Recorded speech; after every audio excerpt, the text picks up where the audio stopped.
Selamat bertemu kembali di dalam kasih Tuhan. Saya percaya semua kita diberkati oleh Tuhan dengan luar biasa. Amin. Amin. Puji Tuhan. Tema firman Tuhan bagi kita hari ini, hadapi dan menangkan masalahmu bersama Tuhan. Sekali lagi, hadapi dan menangkan masalahmu bersama Tuhan. Bapak Ibu Saudara yang dikasihi oleh Tuhan, dunia sekarang ini sedang menghadapi masa-masa yang sulit ya, karena dampak pandemi yang belum usai ya, dan ditambah dengan perang ya antara Rusia dan Ukraina yang mengakibatkan krisis global. Ya, kalau saudara Bapak Ibu menonton berita di televisi, kita bisa mendengar di sana bahwa krisis global sedang melanda dunia. Akan ada negara-negara tertentu yang sudah mengalami krisis pangan, ya, krisis BBM dan sebagainya, sehingga ada kekacauan ya, Bapak Ibu yang dikasihi oleh Tuhan. Mari kita lebih banyak berdoa ya. Inflasi, kemerosotan nilai mata uang sedang terjadi ya. Kita berdoa terus bagi bangsa-bangsa, bagi bangsa kita supaya ekonominya dipulihkan oleh Tuhan, sehingga dengan berkat yang ada di tengah bangsa menjadi berkat juga bagi setiap kita umat Tuhan. Hari ini saya berbicara kepada kita bagaimana menghadapi dan memenangkan masalah bersama Tuhan. Bapak Ibu Saudara yang dikasihi oleh Tuhan, ada banyak orang percaya yang putus asa, tawar hati, kehilangan pengharapan, kecewa, meninggalkan Tuhan apabila menghadapi masalah ya, apabila menghadapi pencobaan yang kadangkala menurut manusia melebihi kekuatan ya.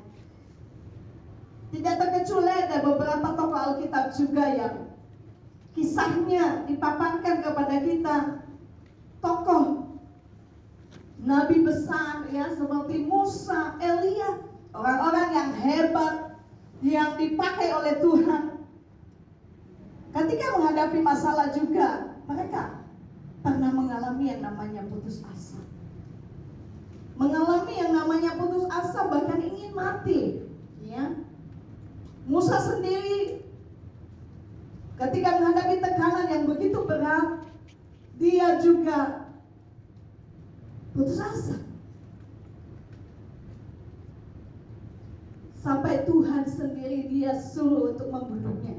Ya, ini saudaraku, secara manusia sering sekali ketika ada masalah, ada persoalan-persoalan yang menekan hidup kita, seringkali kita mengalami keputusasaan. Tapi mari hari ini kita mau belajar di mana kita boleh kalau di dalam, saya ambil ayat masnya itu di dalam Mazmur pasal 108 ayatnya yang ke-14. Di sana dikatakan bahwa bersama dengan Allah kita melakukan perbuatan-perbuatan yang gagah perkasa ya. Jadi sebagai orang yang percaya kepada Tuhan, kita mau berusaha untuk lebih mempercayai Tuhan ya. Lebih percaya kepada Tuhan daripada keadaan yang ada di sekitar kita ya. Lebih percaya kepada Tuhan daripada berita yang kita dengar. Supaya apa? Supaya kita tetap berdiri kokoh ya. Saudaraku, tidak mengalami keputusasaan, tidak kecewa dengan Tuhan. Ketika kita mengalami masa-masa yang sulit, masa-masa yang sukar dalam hidup kita, kita tetap berdiri teguh, bahkan tetap mampu melakukan perbuatan-perbuatan yang gagah perkasa bersama dengan Tuhan ya. Jadi saudaraku yang dikasihi oleh Tuhan, kita harus mengerti bahwa masalah, persoalan, suka atau tidak suka, siap atau tidak siap, pasti kita temui dalam kehidupan kita selama kita masih hidup di dunia ini ya. Di dalam Injil Matius pasalnya yang ke-7 Yesus sendiri yang mengatakan bahwa kehidupan manusia itu akan selalu mengalami yang namanya datangnya hujan, banjir, dan angin. Ya, hujan, banjir, dan angin ini selalu melanda kehidupan manusia. Yang berbicara tentang masalah persoalan hidup, pencobaan, pasti akan selalu kita akan hadapi dalam kehidupan kita selama kita masih ada di dunia ini. Yang penting adalah bagaimana supaya kehidupan yang dibangun di atasnya bisa tetap kokoh. Kita harus mengerti di mana kita membangun hidup kita. Kalau kita salah membangun hidup kita, maka ketika hujan, banjir, angin datang menimpa kehidupan kita, itu firman Tuhan berkata, kalau bukan dibangun di atas dasar batu, maka akan menjadi rusak dan hancur. Tetapi ketika kita membangun kehidupan kita di atas batu karang yang teguh, yaitu Yesus Kristus Tuhan, maka ketika hujan, banjir datang melanda kehidupan kita, maka kehidupan yang dibangun di atasnya tidak akan goyah, akan tetap bisa bertahan dan kokoh. Jadi Bapak Ibu yang dikasih oleh Tuhan, hari-hari ini mari bangun terus hidup kita di atas Kristus. Yesus Kristus yang adalah batu karang yang teguh, sehingga kita tidak mudah diombang-ambingkan oleh situasi dunia yang ada saat ini.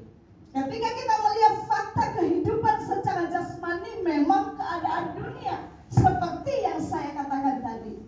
Tetapi ketika kita melihat, memandang kepada Allah yang Maha Kuasa, Allah pencipta langit dan bumi di dalam Yesus Kristus Tuhan, maka kita akan melihat bahwa kuasa Tuhan lebih besar daripada segala sesuatu yang ada di dunia ini. Ya, jadi Bapak Ibu Saudara yang dikasih oleh Tuhan, mari kita tetap terus bangun iman kita di atas Kristus yang adalah batu karang.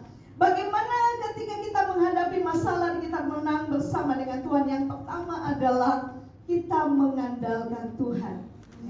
Kita harus mengandalkan Tuhan dalam seluruh aspek kehidupan kita.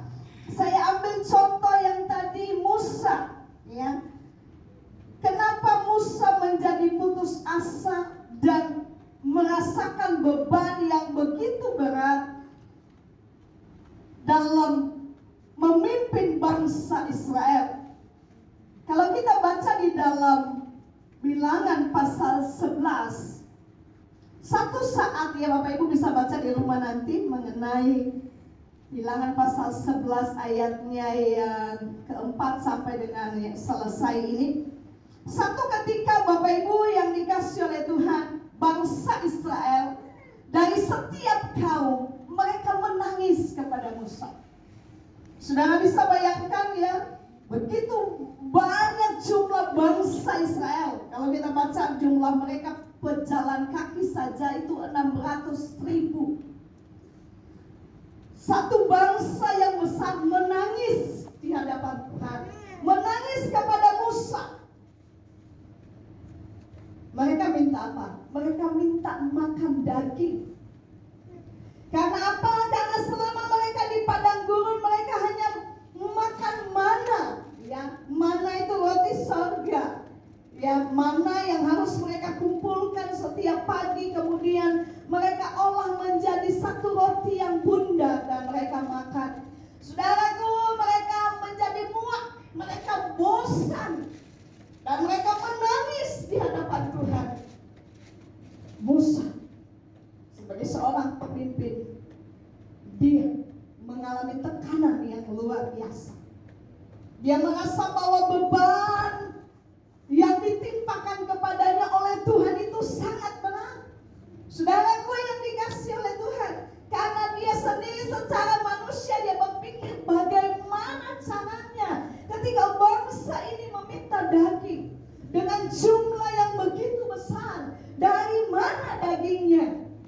dia berkata kalau cari ikan,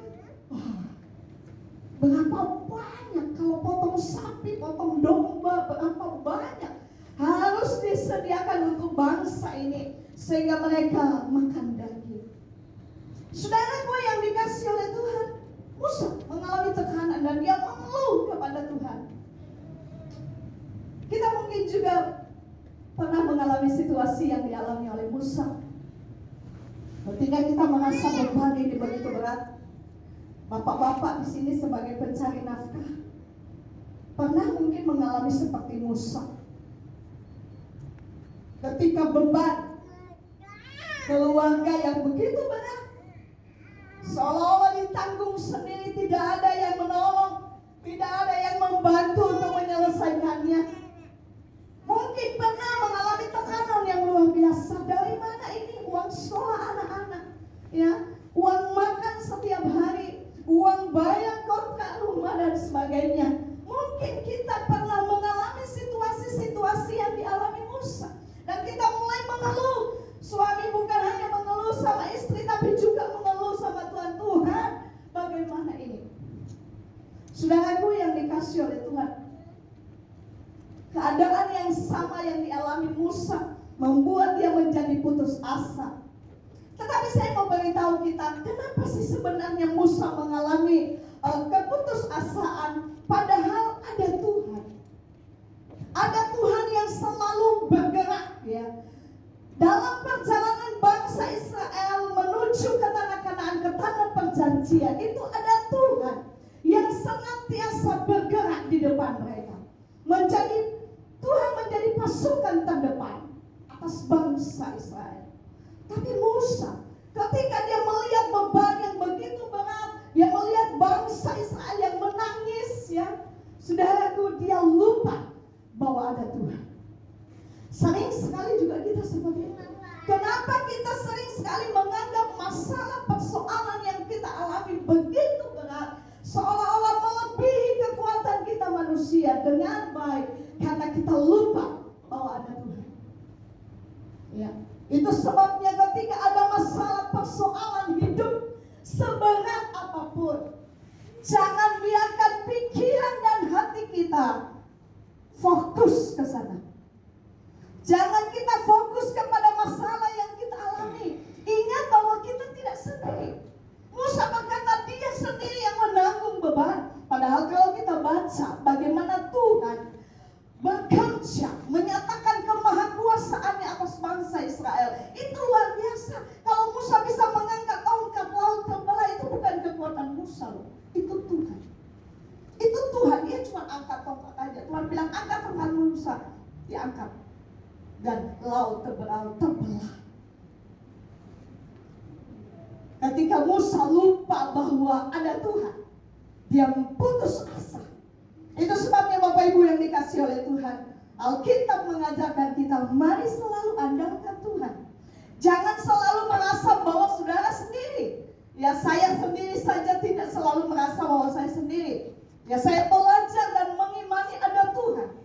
Ya, sehingga sampai hari ini walaupun saya seorang wanita, saya tidak pernah merasa putus asa, karena saya tahu bahwa ada Tuhan. Ada Tuhan yang senantiasa mengulurkan tangan, menyatakan kuasa, mujizat dan pertolongan. Ya, saudaraku harus percaya Tuhan. Dan apa yang terjadi dengan bangsa ini, memang Tuhan sempat murka Tuhan bangkit ketika melihat bangsa Israel mulai mengeluh dan mereka seolah-olah ingin kembali ke Mesir, walaupun mereka di sana adalah budak, tapi mereka bisa makan enak. Persoalan kita itu sering loh, cuman soal makan minum menjadi persoalan kita yang terlalu besar. Itu sebabnya Yesus berkata, jangan khawatir soal makan minum pakaian, Tuhan pasti sediakan. Ya, saudaraku yang dikasih oleh Tuhan, bangsa ini pun begitu. Mereka diperbudak di Mesir menjadi rodi, kerja paksa, tapi mereka pengen kembali ke sana hanya karena makanan. Saudaraku yang dikasih oleh Tuhan, dan Tuhan murka. Bapak Ibu yang dikasih oleh Tuhan, dalam kasih Tuhan yang luar biasa, Tuhan tetap mendengar tangisan bangsa itu. Dan Tuhan memberikan mereka makan daging. Ketika Tuhan berfirman kepada Musa, aku akan memberikan mereka makan daging. Katakan kepada mereka, kuduskan mereka. Aku akan memberikan mereka makan daging. Bukan 1 hari, tapi selama 1 bulan. Musa kaget, dia tidak percaya sama Tuhan. Dari mana Tuhan? Bangsa ini bangsa yang besar. Tuhan bilang, masakan kuasaku kurang. Dan betul Bapak Ibu, Tuhan memberikan bangsa ini makan daging selama 1 bulan penuh. Tuhan menggerakkan angin dan membawa burung-burung berjatuhan di tempat kemah mereka. Dan mereka mengambilnya, dan sampai 1 bulan penuh mereka makan daging. Allah kita Allah yang luar biasa. Dia Bapa yang baik. Dia tidak pernah meninggalkan kita. Itu sebabnya ketika ada masalah, tetap andalkan Tuhan. Jangan lupa bahwa ada Tuhan yang memiliki kuasa yang besar, yang memiliki jalan keluar di luar nalar kita. Kalau kita pakai akal kepikiran kita manusia, kita terbatas. Musa, orang yang sudah bertemu muka dengan Allah, dia bisa berbicara dengan Allah secara pribadi. Tapi dia ketika Tuhan berfirman, aku akan memberikan mereka makan daging, dia tidak percaya. Saudaraku, ada banyak kali kita tidak melihat kuasa Tuhan bekerja karena kita tidak percaya. Itu sebabnya ketika ada masalah dan persoalan, belajarlah mengandalkan Tuhan. Tuhan, aku percaya kuasa-Mu. Aku percaya kuasa-Mu sanggup membalikkan keadaan hidupku, sanggup menolong masalah yang sedang kuhadapi. Saudaraku yang dikasihi oleh Tuhan, bangsa Israel diberkati oleh Tuhan. Mereka bisa makan daging selama 1 bulan penuh. Dan Musa bisa melihat sungguh Allah itu Allah yang maha kuasa. Ya, jadi Bapak Ibu yang dikasihi oleh Tuhan, ketika ada masalah dan persoalan, andalkanlah Tuhan. Jadi bagi kita, kalau kita sempat merasa putus asa, sempat kecewa dengan Tuhan, oleh karena Tuhan tidak menolong kita, oleh karena Tuhan seperti tidak menjawab doa kita, maka dengar baik, Allah itu Allah yang setia, Allah yang tidak pernah meninggalkan kita. Andalkan Dia setiap saat, maka kita pasti akan melihat bahwa kuasa mujizatnya tidak pernah berakhir. Selalu mujizatnya setiap hari terjadi dalam kehidupan kita. Di dalam Amsal pasal 3, kita akan baca di sana. Amsal pasal 3 ayat yang ke-5. Percayalah kepada Tuhan dengan segenap hatimu, dan janganlah bersandar kepada pengertianmu sendiri. Akuilah Dia dalam segala lakumu, maka Ia akan meluruskan jalanmu. Jadi percaya kepada Tuhan dengan segenap hati, jangan setengah-setengah. Kalau setengah percaya seperti Musa, untung saja Tuhan tidak mendengar Musa. Ya, masakan Tuhan bisa bangsa ini loh, bangsa 600.000 berjalan kaki. Tapi bagi Tuhan tidak ada yang mustahil. Ya, itu sebabnya jangan bersandar kepada pengertianmu. Sehebat apapun kita, sepintar apapun kita, hitung-hitungan kita, kalkulasi kita, sehebat apapun, Tuhan lebih hebat dari kita. Amin. Ya, jadi Bapak Ibu Saudara yang dikasihi Tuhan, tetap andalkan Tuhan di masa yang sulit. Andalkan Tuhan. Tuhan pasti akan campur tangan dalam segala masalah yang kita hadapi. Nomor 2, bagian kedua, bagaimana menghadapi masalah dan memenangkannya bersama Tuhan. 1 Tesalonika pasal 5 ayat 17.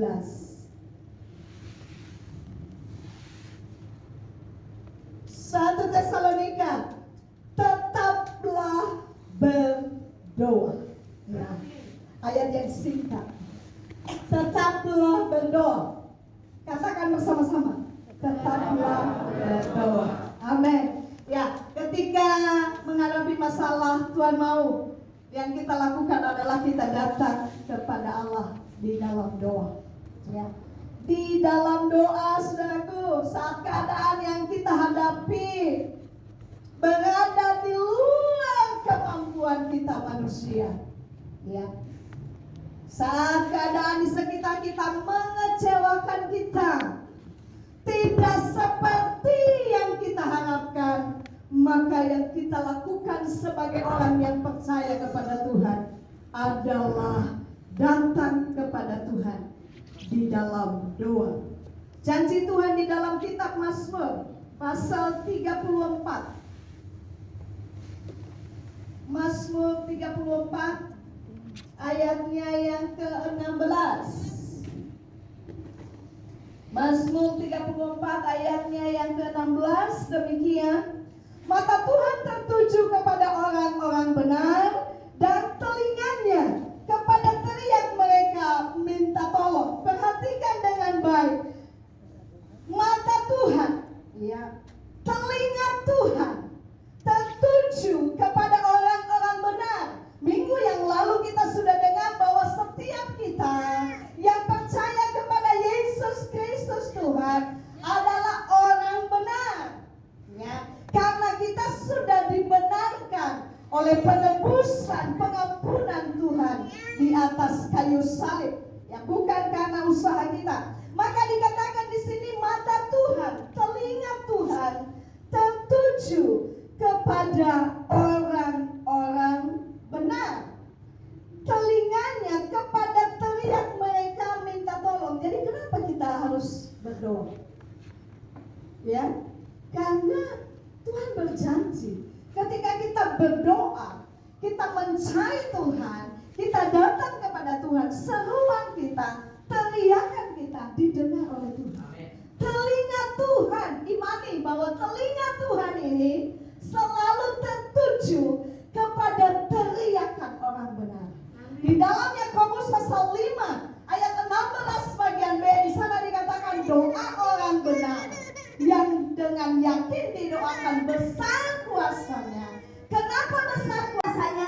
Karena telinga Tuhan terbuka, tertuju kepada teriakan orang benar itu. Ketika orang benar itu dia berteriak kepada Tuhan dengan penuh keyakinan, maka telinga Tuhan tertuju kepadanya, sehingga ketika Tuhan mendengar, Tuhan menjawab dan melakukan perbuatan-perbuatannya yang ajaib. Ya. Jadi saudaraku, kalau doa orang berkuasa itu, kalau doa orang benar itu berkuasa bukan karena doanya, tetapi karena imannya. Doanya sampai ke hadirat Allah dan telinga Tuhan tertuju kepada teriakannya minta tolong, sehingga Tuhan menjawab doanya. Itu sebabnya berkuasa. Ya, jadi saudaraku yang dikasih oleh Tuhan, yang kita lakukan berdoa. Itu sebabnya tetaplah berdoa, kata Rasul Paulus. Tetaplah berdoa. Ketika ada masalah, jangan sebaliknya. Karena ada banyak juga orang Kristen yang tidak bisa berdoa ketika ada masalah. Saya punya tetangga yang baru, ya, orang Kristen, puji Tuhan. Ketika beberapa waktu yang lalu dia sharing dengan saya dan dia memperkenalkan dirinya dan dia berkata, "Tante, saya ini seorang pendoa." Saya bilang, "Puji Tuhan."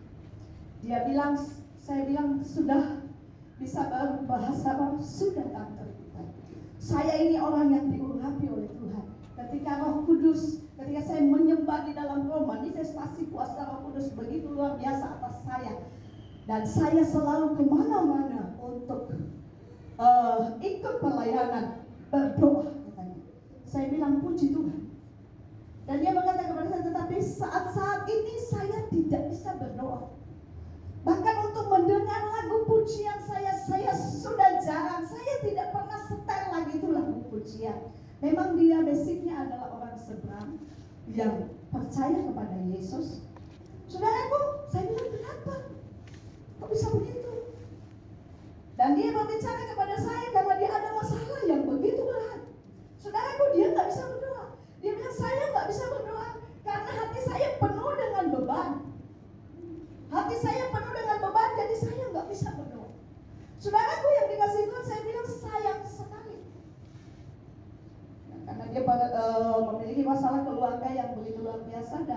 sedang ada di ujung perceraian ya. Jadi saudaraku yang dikasihi Tuhan, seorang yang begitu rapat sekali ketika dilawan oleh kuasa Roh Kudus, tetapi ketika ada masalah dia tidak bisa berdoa. Dan ini adalah cara kerja iblis yang menipu kita. Ya, ketika ada masalah dan persoalan, justru di situ doa kita harus semakin naik ke hadirat Allah. Ya, doa kita harus kencang. Ya, harus lebih intens lagi dengan Tuhan dalam doa. Karena di situ jalan keluarnya. Ya, saudaraku yang dikasihi oleh Tuhan, jangan sebaliknya, jangan gak berdoa. Kalau tidak berdoa, maka setan akan terus bekerja sampai tujuannya tercapai atas hidup kita. Jadi Bapak Ibu yang dikasihi oleh Tuhan, kuasa doa ini dahsyat. Dikatakan tadi, telinga Tuhan tertuju kepada teriakan orang benar. Saya sampaikan di ruang doa kemarin, saya sampaikan bahwa Mazmur pasal 18, ketika Daud dalam himpitan musuh, kondisi Daud ini tidak berdaya, dia terhimpit, dia terjepit, dia seperti dia merasakan tali-tali maut itu sudah meliliti dia. Ya, apa yang Daud bisa lakukan dalam keadaan yang tidak berdaya? Daud dia berseru, dia berteriak kepada Tuhan, dan Tuhan mendengar doanya. Tuhan menjawab Daud, Tuhan melepaskan dia dari musuh-musuhnya. Sampai kalau kita baca di ayat 18 itu yang saya katakan adalah terjadi gejala alam yang dahsyat. Jadi dalam menjawab Daud, Tuhan menyatakan kemahakuasaannya sampai bumi goncang, gunung gemetar.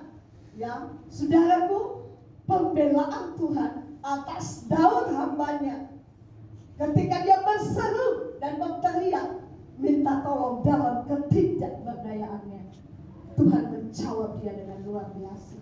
Karena apa tadi? Karena telinga Tuhan ya terbuka atas orang-orang benar, atas teriakan orang-orang benar. Jadi Bapak Ibu yang dikasihi oleh Tuhan harus berdoa, ya, jangan lupa berdoa. Kekuatan doa itu dahsyat, ya. Kalau hari ini doamu belum dijawab oleh Tuhan, berdoa terus, tetap berdoa. Karena apa? Karena ketika doa ini naik ke hadirat Allah, itu disimpan loh Bapak Ibu. Kalau sudah Bapak Ibu baca Wahyu, itu disimpan di cawan emas sorga. Jadi di sorga itu ada cawan emas, tempat penyimpanan doa orang-orang kudus. Ketika cawan ini sudah penuh, maka cawan ini akan ditumpahkan ke bumi dan ledakan kuasa Tuhan terjadi. Jadi ketika hari ini, ketika kita ada masalah, kita berdoa dan Tuhan belum menjawab, karena waktunya Tuhan belum tiba untuk menolong kita, maka saudaraku yang dikasihi Tuhan, berdoa terus, doamu ditampung di cawan emas surga,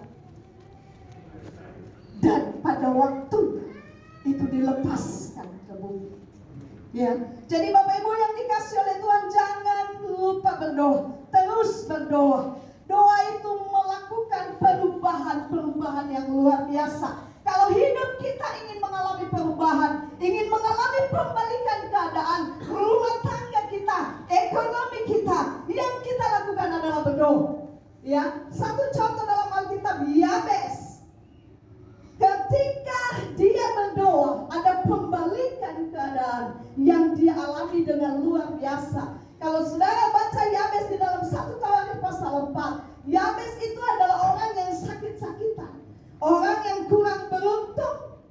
Ya, saudaraku yang dikasihi oleh Tuhan, dia tidak beruntung seperti saudara-saudaranya yang lain, ya, karena dia sakit-sakitan. Tetapi sebagai orang yang percaya kepada Allah, dalam ketidakmampuannya, Yabes dia berseru kepada Allah Israel. Kalau kita baca di sana, dan terjadi pembaharuan hidup yang luar biasa. Ketika kita berdoa, minta kepada Tuhan kebalikan dari keadaan kondisi yang kita alami. Yabes berdoa supaya dia diberkati berlimpah-limpah, ya, supaya dia jauh dari sakit penyakit, supaya ada perlindungan Tuhan. Dan Alkitab mencatat Tuhan mendengar sehingga hidupnya dimuliakan lebih dari saudara-saudaranya. Sebelum dia berseru kepada Tuhan, keadaannya dia tidak diperhitungkan. Tetapi ketika dia berseru kepada Tuhan, Tuhan mengadakan perubahan yang besar atas hidup Yabes, dan dia lebih dimuliakan daripada saudara-saudaranya yang lain. Sampai hari ini namanya dikenal oleh dunia. Saudara, apa yang tidak mungkin menjadi mungkin ketika saudara berdoa. Amin. Itu sebabnya tetaplah berdoa. Ya, tetap berdoa. Doa menjadi prioritas utama dalam hidup kita. Jangan mudah menyerah menghadapi tantangan hidup. Ya, ada doa. Apa susahnya sih berdoa?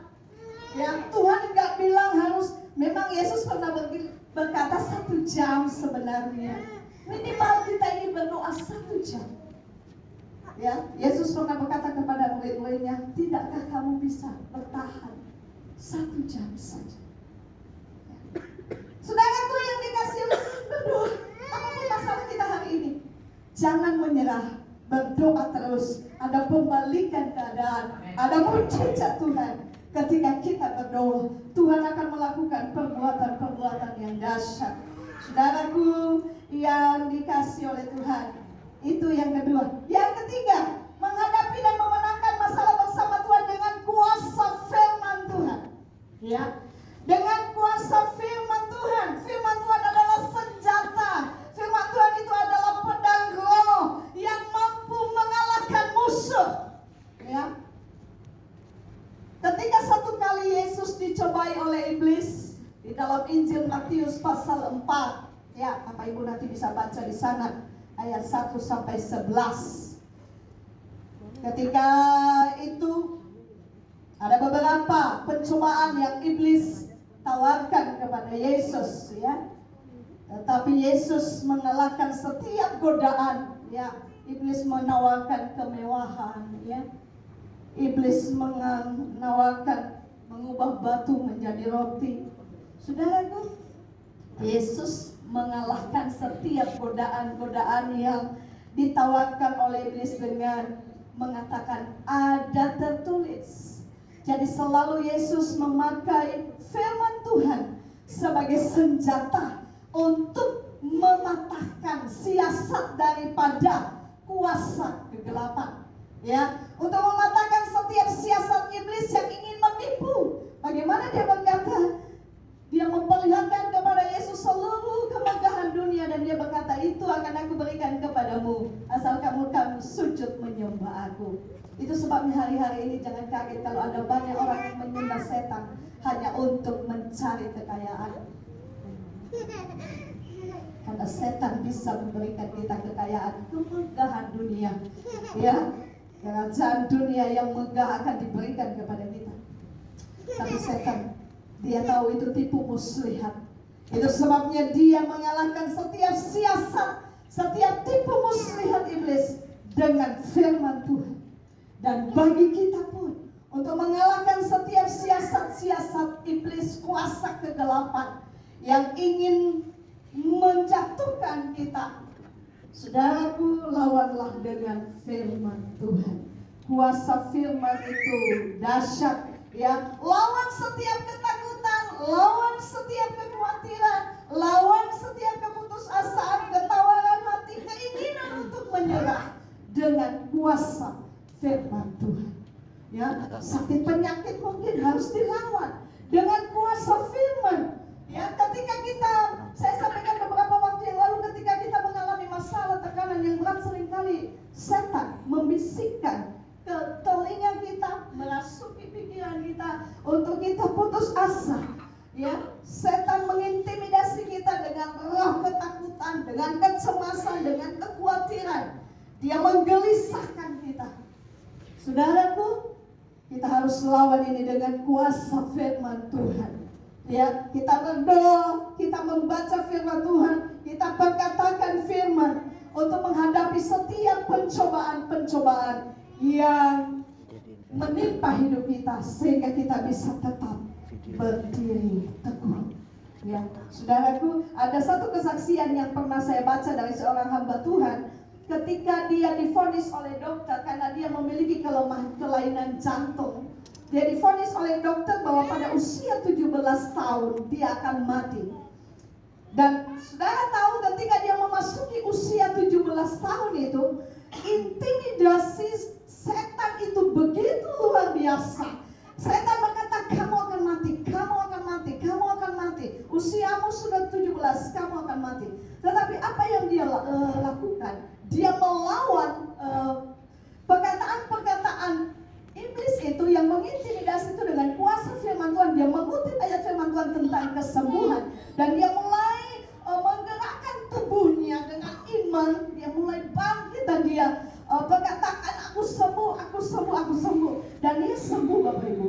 Sampai sampai tua, dia melayani pekerjaan Tuhan dengan luar biasa. Bahkan setelah sakit itu, setelah di usia 17 tahun dia mengalami kesembuhan, sakit kepala pun dia tidak pernah rasakan lagi. Ya, jadi saudaraku yang dikasihi Tuhan, bahwa ketika kita mengalami masa-masa yang sulit, masa-masa yang sukar itu sering sekali lawan kita, ya, iblis, dia akan terus mendatangkan kepada kita mengintimidasi kita untuk melemahkan kita dan untuk meninggalkan Tuhan. Makanya ada orang yang bunuh diri. Karena apa?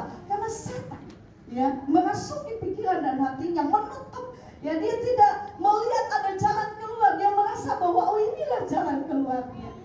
Ya, jadi Bapak Ibu yang dikasihi oleh Tuhan, mari kita memakai kuasa firman Tuhan untuk melawan setiap pencobaan, setiap tantangan-tantangan yang kita hadapi dalam hidup ini. Ya, kita memakai kuasa firman Tuhan sehingga Tuhan membuka kepada kita jalan keluar. Ya.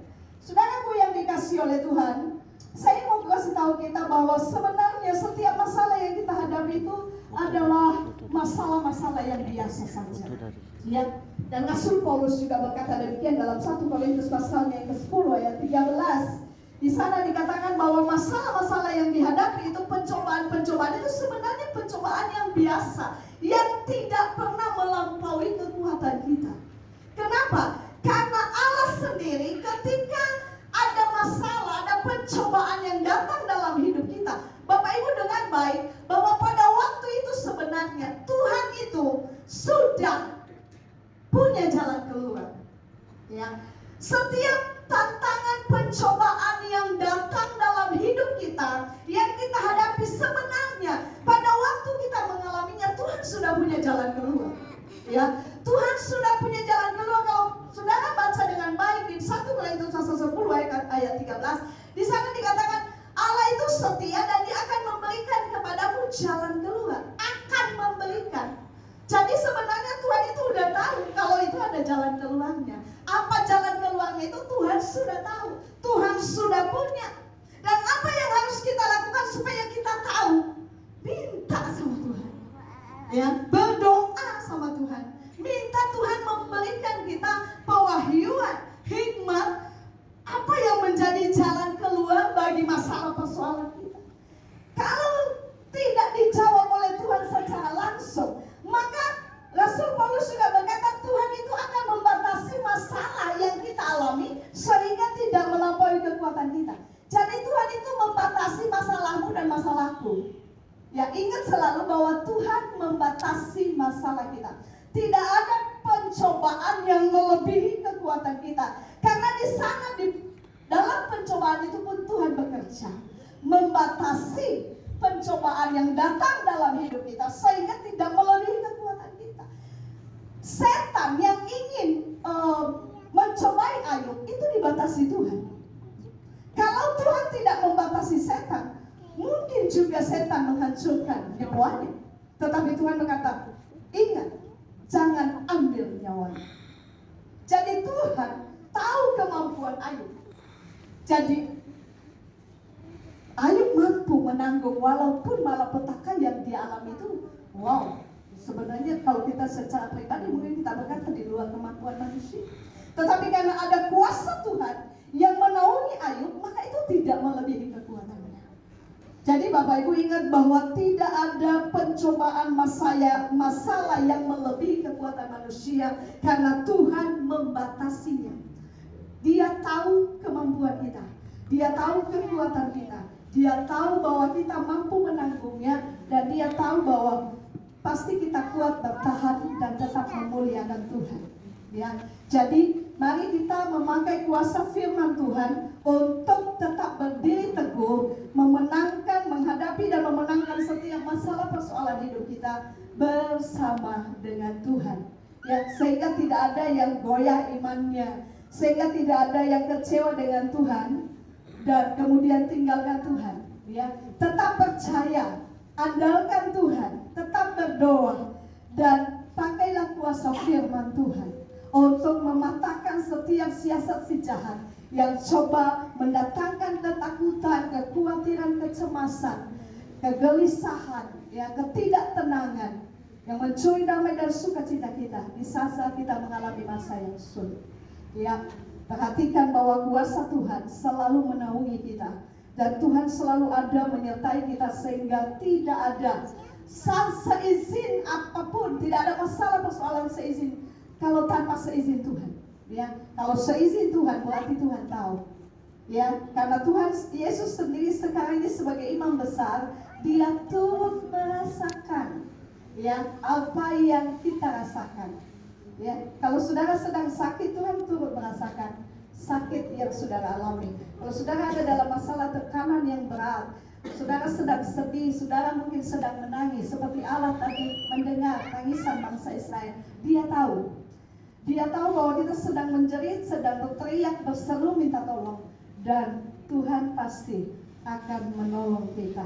Jadi Bapak Ibu yang dikasihi Tuhan, ayat terakhir bagi kita Mazmur pasalnya yang ke-108 ditayangkan, kita akan baca bersama-sama. Kita baca bersama-sama, 1, 2, 3 ya. Dengan Allah akan kita lakukan perbuatan-perbuatan gagah perkasa, sebab Dia sendiri akan menginjak-injak para lawan kita. Amin. Haleluya. Puji Tuhan. Pemain musik bisa maju ke depan.